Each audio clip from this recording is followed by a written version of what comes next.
কি হবে যদি আপনি ৩০,০০০ ফুট উঁচু একটি বিমান থেকে প্যারাশুট নিয়ে লাফ দেন এবং মাঝপথে আপনার প্যারাশুটটি অকেজো হয়ে যায় অথবা কোনোভাবেই আর না খোলে? তখন কি হবে? শেষ মুহূর্তের সেই কয়েক সেকেন্ডে আপনার শরীর আর মস্তিষ্কে ঠিক কি ঘটে? আপনি কি আদৌ বাঁচতে পারবেন?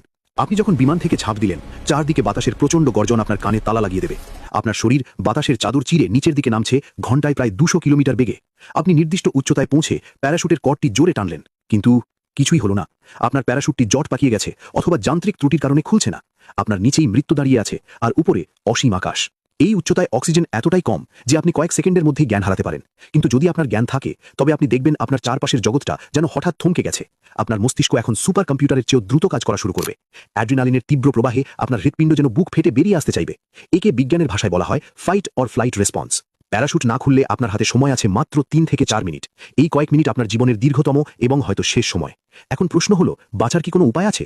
বিশেষজ্ঞরা বলেন, এমন অবস্থায় সবচেয়ে বড় শত্রু হলো আতঙ্ক। যদি মূল প্যারাশুট না খোলে, তবে আপনার শেষ সম্বল রিজার্ভ প্যারাশুট। কিন্তু যদি সেটিও কাজ না করে, তখন আপনাকে খুঁজতে হবে এমন কিছু যা আপনার পতনের গতি কিছুটা হলেও কমিয়ে দিতে পারে। যেমন কোনো পাহাড়ের ঢাল, ঘন জঙ্গল অথবা গভীর বরফের স্তূপ।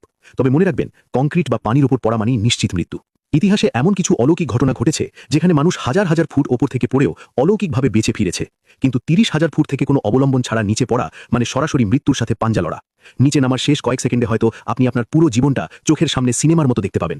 মাটির কাছাকাছি আসার সাথে সাথে বাতাসের গর্জন বাড়বে এবং তারপর একটি প্রচণ্ড আঘাত।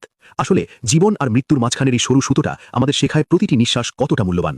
৩০,০০০ ফুট থেকে প্যারাশুট ছাড়া বেঁচে ফেরা প্রায় অসম্ভব, কিন্তু মানুষের অদম্য প্রাণশক্তি আর ভাগ্যের জোরে মাঝে মাঝে অসম্ভবও সম্ভব হয়। আপনি কি কখনো এমন রোমাঞ্চকর বা শিহরণ জাগা নিয়ে অ্যাডভেঞ্চারের কথা ভেবেছেন? কমেন্টে আমাদের জানান। ভিডিওটি ভালো লাগলে লাইক দিন এবং এমন আরও রহস্যময় ও রোমাঞ্চকর ভিডিও পেতে আমাদের সাথেই থাকুন। দেখা হবে পরের ভিডিওতে। ধন্যবাদ।